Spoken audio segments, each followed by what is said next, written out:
Ilang mga kongresista ang nakaladkad sa flood control scandal matapos kumanta ang mga diskaya sa Senate Blue Ribbon Committee investigation.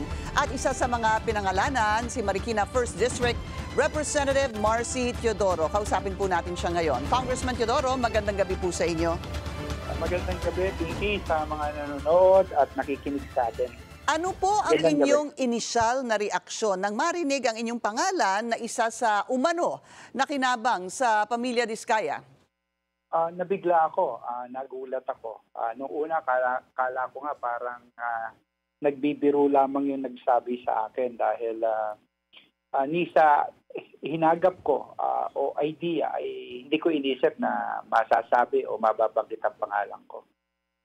Kailan ho ba kayo naging congressman? Congressman Marcy, maliban sa 2025? Naging congressman ako noong 2007 hanggang 2016 hanggang June of 2016. Tapos naging mayor ako from after that period hanggang 2025. At nakabalik nga ako ngayon sa Kongreso, 2 buwan pa lamang ang nakakaraan. Yung nabanggit na proyekto doon sa nung aking tinatanong at nililinaw, parang ang proyektong sinasabi nila ay noong 2020, 2021. Ibang congressman ang nakaupo noon. Yung dati naming naging mayor din at chairman ng MMDA. Ang namayapa na po?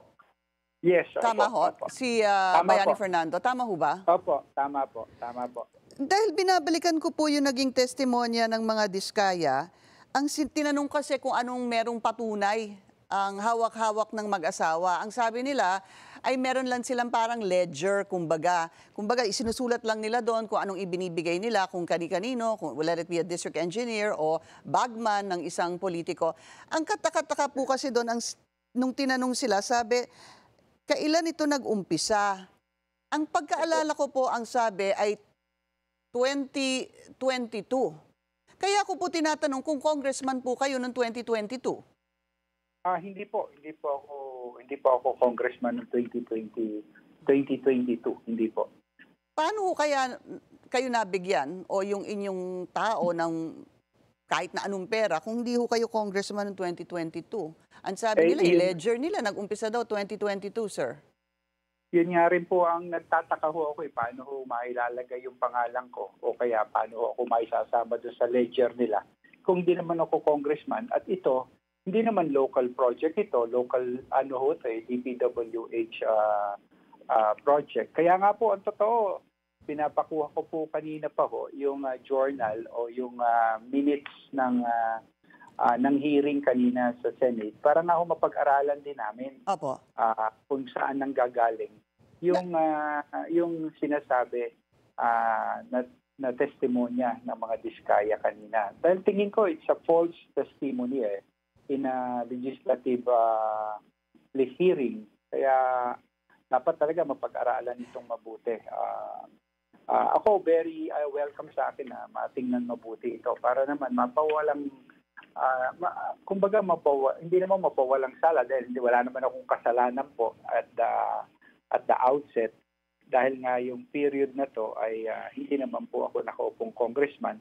Pangalawa, nangyari ko po ito nung ma-expose ko po yung double funding sa National Expenditure Program natin doon sa mga project ng DPWH.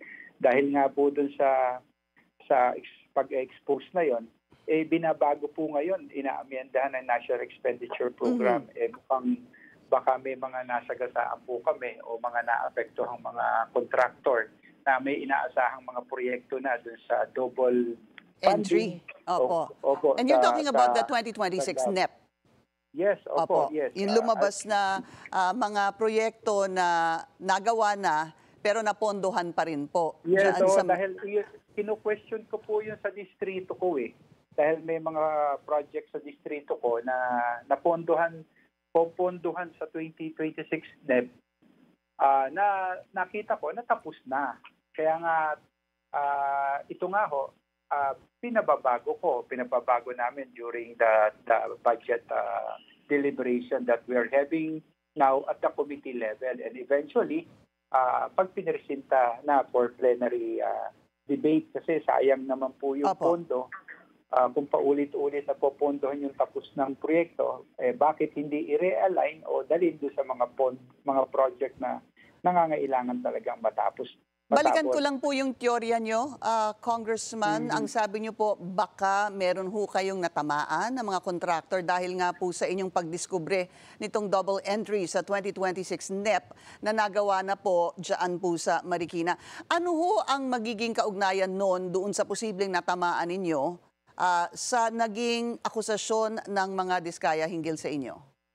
Pag tinitingnan niya po yung yung listahan ng mga naisama na listahan ng mga diskaya, para bang pinili lang naman ho yung mga pangalan ho eh. Parang may congressman nga po ako nakausap, ganun din po, parang katulad ko ang naging sitwasyon. Kauupo pa lang niya. Yun nga pong congressman na nakausap ko, hindi pa nga po siya mayor eh. Bagong congressman pa rin po siya. Ito po yung it's a speculation dahil nga po talagang ho to komplikado, medyo hindi lang mga ordinaryong individual o tao yung sangkot. Kaya parang kung maida-divert nila yung focus na sa tunay na intensyon ng investigation, magiging kapaki-pakinabang ito doon sa mga taong may tunay na kinalaman doon sa anomalous fraudulent practice po sa Okay. DPWH. Kayo po, meron ho ba kayong planong kasuhan sila? Opo, yun nga po yung dahilan bakit tinitingnan ko ngayon, hinihingi ko po yung kopya ng minutes kanina sa Senate hearing para makita namin talaga yung statement na ibinigay po doon sa testimony sa hearing kanina. Maring perjury nga po ang maging kaso dahil nga ito'y under oath yung mga sinayahayag na statement. Mhm. Congressman, ang mag-asawa po ay naglahad na nga po at naglakas loob gaya ng sabi ng ilang mga senador na magsiwalat ng mga pangalan ng ilang politiko. At kaakibat nito ay ang posibleng paghingi po ng proteksyon sa gobyerno. What are your thoughts on that? Dapat hubang bigyan sila ng proteksyon? Under the State Witness Protection Program natin, ang pwedeng mabigyan po ng protection yung pinaka-least guilty. So ito, titingnan mabuti, susuriin mabuti kung sila nga po yung least guilty ho. Ako naman open naman po ako dun sa mga State Witness Protection Program natin para makatulong talaga. At dapat yung mga pahayag na ibibigay ng mga state witness natin ay dapat hindi under duress o kaya hindi yung for political purposes ang mga statement na makukuha sa kanila. Hindi nagagamit ng mga ilang individual din. Palagay niyo ho ba yung kanilang naging salaysay ay dahil for political purposes? Ang totoo, nangyayari naman talaga sa ngayon parang puro politika nga Kaya nga dapat maging mapanuri tayo Kaya nga yung mga hearing na sinasagawa ngayon sa Senado, kaya may mga paglilinaw sila may mga cross-examination silang ginagawa o pagtatanong, paghingi pati ng mga ebidensya o mga dokumento.